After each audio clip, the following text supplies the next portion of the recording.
Making a film involves a lot of research.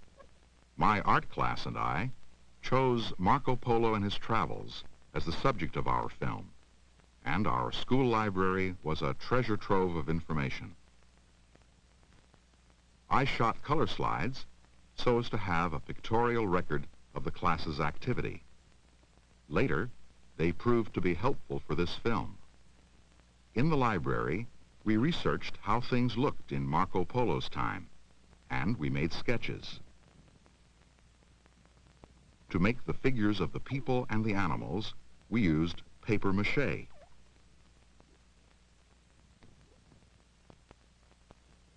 Lots of thought and experimentation went into making figures and objects, for on the screen, they had to give the impression of movement. This boat was pulled by a thin string, while our camera ran continuously. For some figures, we invented a way to give the illusion of movement. We fitted them with plug-in legs. A figure with one set of legs would be photographed for 2 or 3 frames. Then we'd move the figure slightly, plug in new legs, and shoot 2 or 3 more frames. The result? Motion on the screen.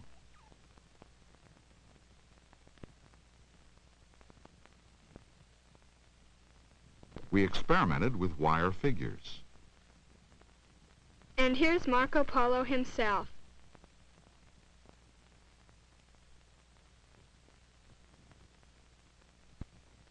Our classroom was the studio. And the workshop, too.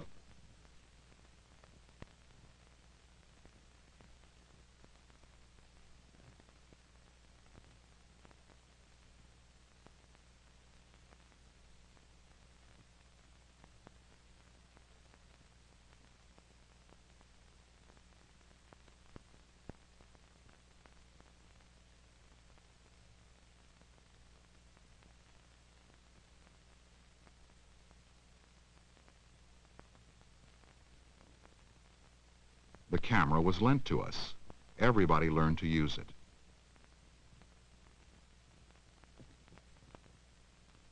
Each time a scene was ready, we filmed it.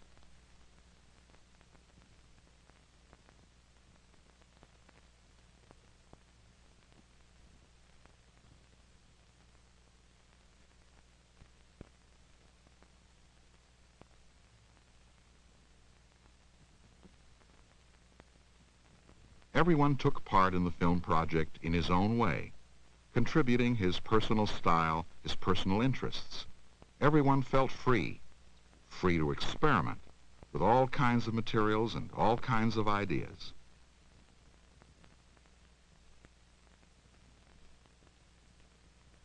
One student even invented elaborate figures that would move mechanically.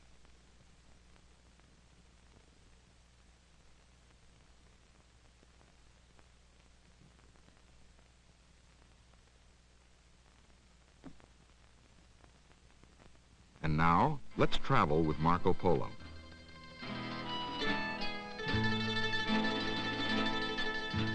Oops, a little touch-up on the Venice set.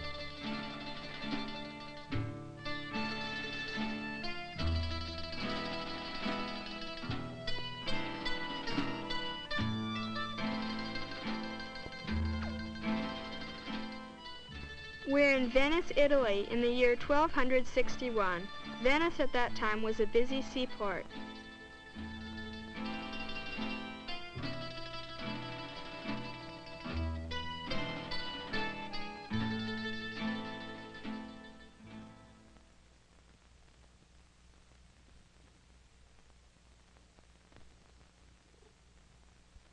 Here is Marco Polo.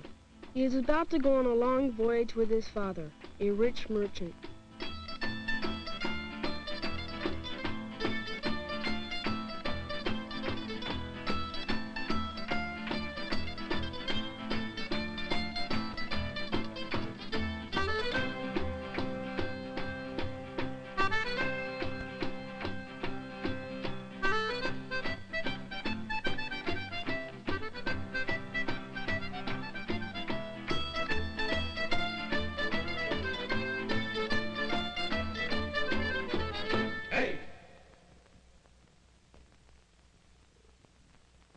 The first part of the voyage was to Baghdad, by ship and overland.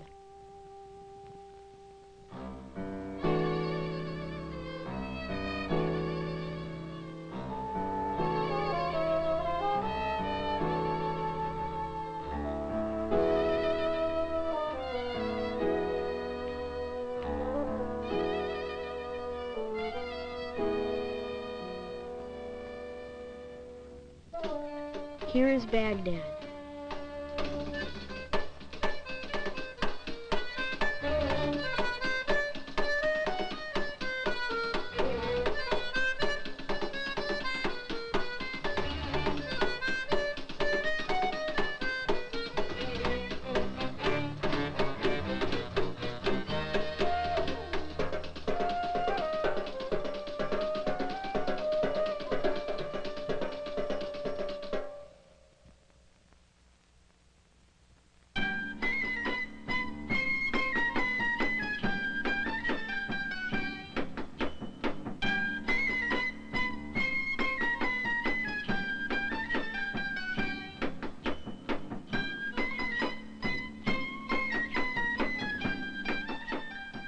After some time in Baghdad, Marco Polo and his father continued their travels on to China.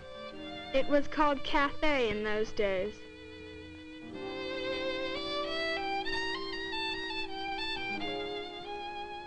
It was a perilous journey. There were bandits and fights.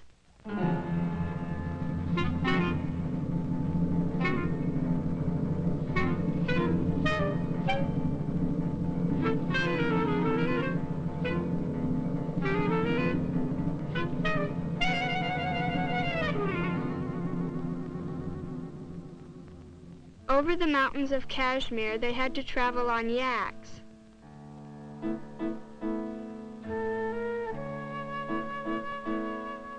They saw many mountain goats.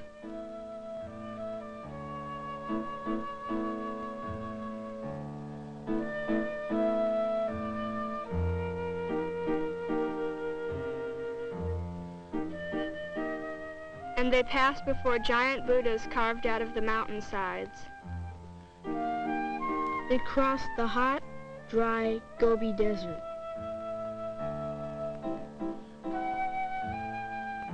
At night they thought they saw evil spirits.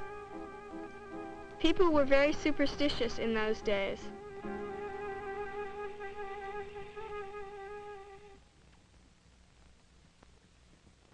And here they are arriving in China.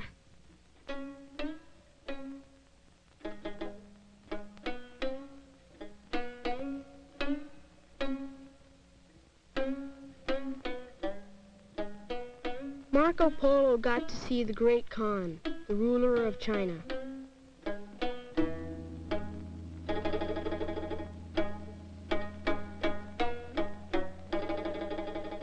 They became friends.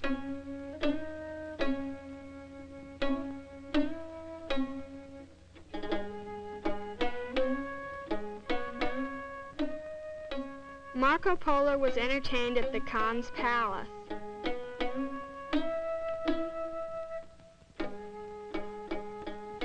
The Great Khan took Marco Polo everywhere. In his honor, there was even an elephant parade of 5,000 elephants.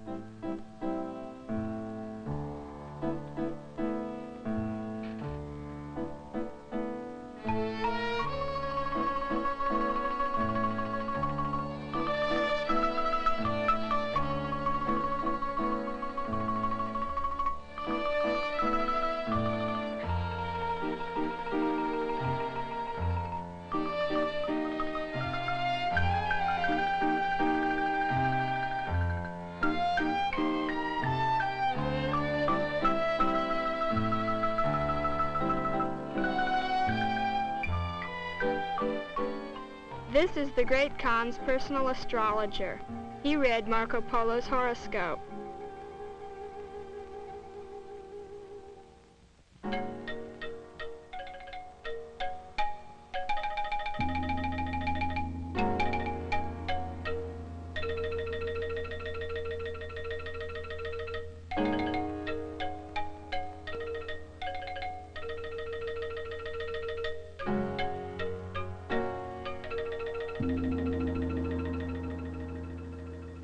Marco Polo also got to go on a tiger hunt.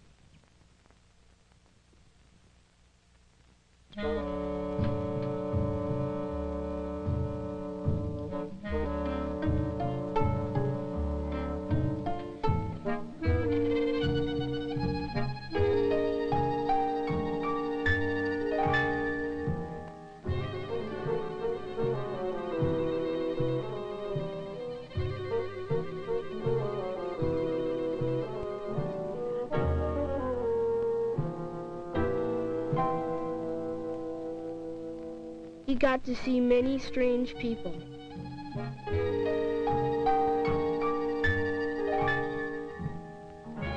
Marco Polo saw mythological animals. Not really, but he thought he did.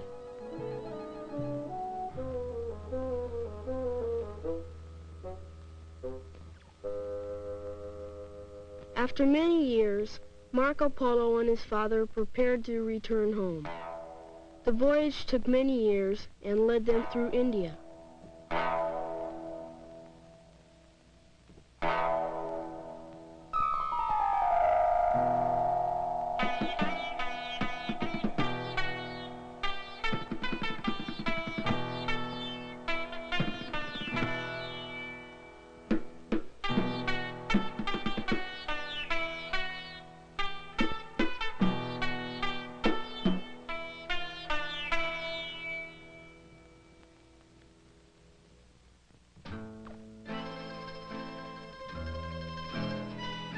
When they arrived back home in Venice after 24 years, scarcely anybody knew them, but they must have been glad to be home.